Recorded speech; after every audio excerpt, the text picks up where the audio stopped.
The Last of Us, Episode 3. Yes. The Last Oh of my God. Did you watch it, Tabs? Did you? Yes. Was I correct? Did it break cried you?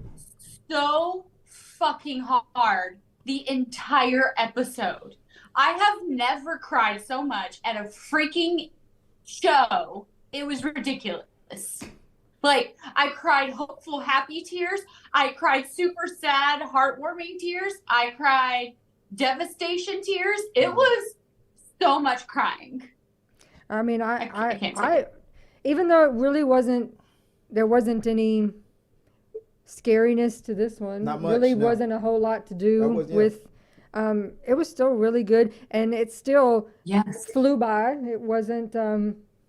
It was the longest one. It was a movie. It was a like damn an movie. hour and 20 minutes, but it went very quickly. You said you My found heart some, still hurts you thinking found about it. Joy found Yeah. something interesting about that situation. What you were telling me about on the way home about the actor and his Oh, wife. I didn't realize who he was married to. I don't know. I mean, I know who What? he is. The guy who plays Ron Swanson, you know, the conspiracy. Swanson, yeah. Gio, wait, before we spoil it, Gio, did you see The Last of Us? Wow, I should really watch this show. All right, anywho, Yeah, so you can you just should. mute, you can You walk should. away and you can mute your mic or something while we talk about it, because we're going to talk a little bit about it. Y'all go ahead. So, yeah, I didn't realize. I mean, I know who he is and I know who she is. I just didn't know they were married. They've been married for like And 20 they years. have amazing relationship. 20 years. And are like, from Will and Grace. Right? Yes, What's Will and it? Grace, Megan Mullally. yes. And I told Chris, I was like, they just recently did an interview where he said he actually was going to turn down the role because he said he was too busy. He didn't have time to do this. He's got a lot of things going on. And that she was like, oh, no, you're doing it. No, you need to call him. You're doing this role. She wants to see her husband with Yeah. another And man. he was like, and I want to see you have fun with this. Have a good Yeah. a good time. Yes, it was the most. Okay, so can I like do a little bit of spoilers? Spoiler alert. Are you okay?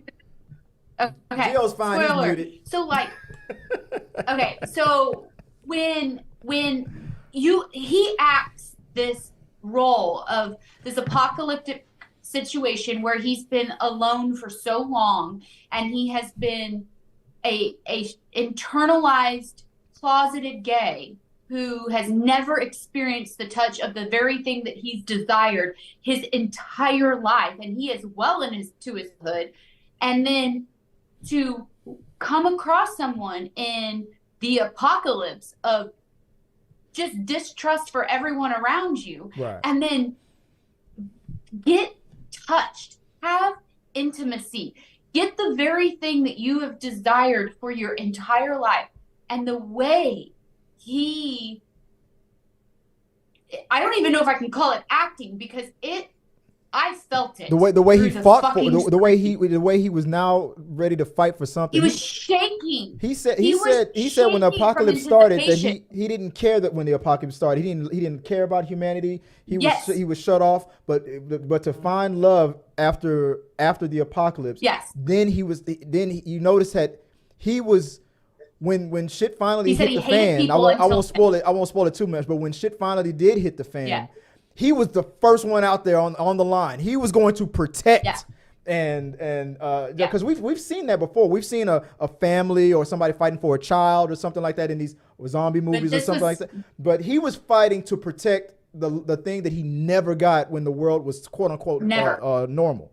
And he was like, I'm not gonna lose this now, kind of a thing. It was the most beautiful thing to witness on a TV screen, to understand completely the emotional strife, strain, hope, desire, acceptance, all in a span of minutes. Nixon is like, oh my God, I cried so much. And then you still see those little peaks of Nick from the his little. From The Ron- Office and from Parks and Rec, right? He was in Yeah. Parks and Rec, wasn't he? His, I think Parks so. and Rec, Yeah. yeah. And then Ron his Swanson? letter to Joel, like, I never liked you, but And according to Yes. according to you're the my video friend. game people, that the note the only that was the original. That show there was all was original. no story. There was no story. just- It was just that note, That and then the note. whole, don't go into the bedroom. That was in the video game. But to that backstory, Yeah. the creators of the game were like, we don't mind that HBO or the writers would want to create something completely brand new, because they have a rule. If whatever brand new thing that they want to try that wasn't in the game doesn't elevate the story or is not better than the game, then we stick to the game 100%, and at least we have the game to fall back on, because the game is cinematic and it's amazing nonetheless. But when they read this story, they were like, no, we're doing this. That, and we laughed when they first carted everybody off and he realized, I'm by myself, and was like, yes, it's just me. Yes. Let me tell you something. When this episode was in the middle of it, when I realized where it was going, the first thing I said was, the Proud Boys are really gonna have a field day criticizing this. They've been bombing it in the reviews on purpose. I heard that they made this true-blooded American kiss another man, and I'm not gonna watch it. And I can't. Or there was another review of me and my kids were watching The Last of Us, and my kids had to see that. You didn't have problems with the splitting head monsters and the blood. But when the guy kissed the other guy, it was like, don't tread on me. Don't tread on me. I said, I'm serious, guys. They're gonna go crazy on the reviews. What was you saying, Tom? When I tell you this was the most beautiful story. I told you, didn't I tell you? Oh, you did. I literally went, oh my fucking God, this was the most amazing story I've gotten to witness. I have never been so thankful to see something on a screen other than that story. Well, people have been talking, like, they're like, he deserves some sort of accolades for absolutely pulling all of that out, like really putting it out there so that you could see every dimension. Yeah. Well, and even though this is technically a horror, Tabs, let me ask you this: after this, now that you see where these stories, how rich they want to be with their storytelling, are you going to finish this one out? Is that it? You're now. Oh yeah, no. You're a fan now, right? I'll finish. I was already committed before this. What this storyline did for me, though, was because it did for me. I have a personal connection to what this story is displaying. Right. I do. I have a deep ingrained personal connection to what this story is displaying. Right. And growing up in the South and having to combat the good old boys because I'm gay, and constantly having to do all these battles that are related to this very core thing that just is so fucking beautiful. And someone displaying this every bit of love and emotion that can happen in such a dynamic way in a horrible situation, which is a lot of LGBTQ communities every day.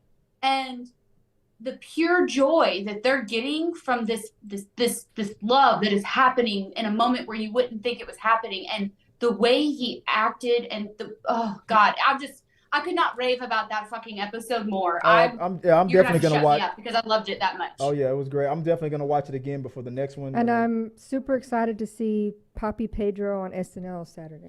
Oh yeah, Yes! I was gonna play that. Go guys, go on SNL's TikTok account. You'll get a Pedro surprise TikTok on there. Go to their main TikTok account. It's pretty funny. All right, let's move on. So for the people who haven't seen that show, how would y'all recommend it for someone who hasn't seen it or played the game? I've never played the game. You'll be able to enjoy it. That's a Tabitha and Joy question right there. I've never played the game before. Yeah, you'll be able to do it. And I truthfully didn't want to watch it at all. And Chris was like, and I withheld sex until she did. He was like, well, do you want to just see the first one and just see how it goes? And I was like, yeah, I'll watch the first one, and if it seems like it's too much because I'm not really a horror person, then I just won't watch anymore. But I was like, no, I like it. Let's keep going. It's a horror show. It's a zombie show and all that. But it's like character development first. Like it's like 70% characters, and the rest is everything. This show is not about horror. You keep trying to place it that it's about horror. It's a this horror. Show's not about it is horror. technically a horror video game.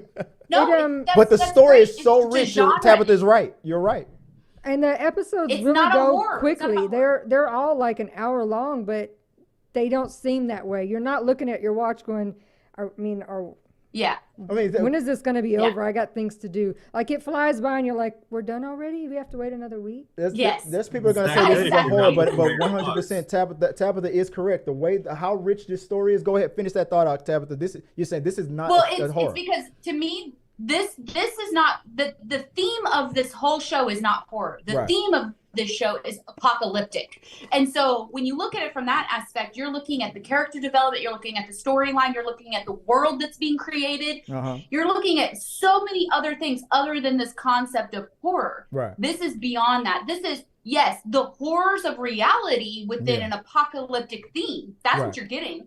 But it's character development, it's storyline, it's world creating. Those are the priorities of this show. Awesome. There you go. Which should be the priorities of any good show, right? Right. Correct. Yeah. But it's not. But that is for this one. Anybody who hasn't watched it yet, shame on you. Shame on you, Giovanni. Right? Shame. Right? All right. Shame. All right, moving on. I got my HBO Max, so maybe I just might watch episode 1 tonight because Arrow's been raving about how good it is. It is. And Just like really my is. friend Emily, and thanks for joining the chat, Emily. Yeah, she said, it's the humanity. The humanity. Yeah, she's Yes. right. That's exactly what it is.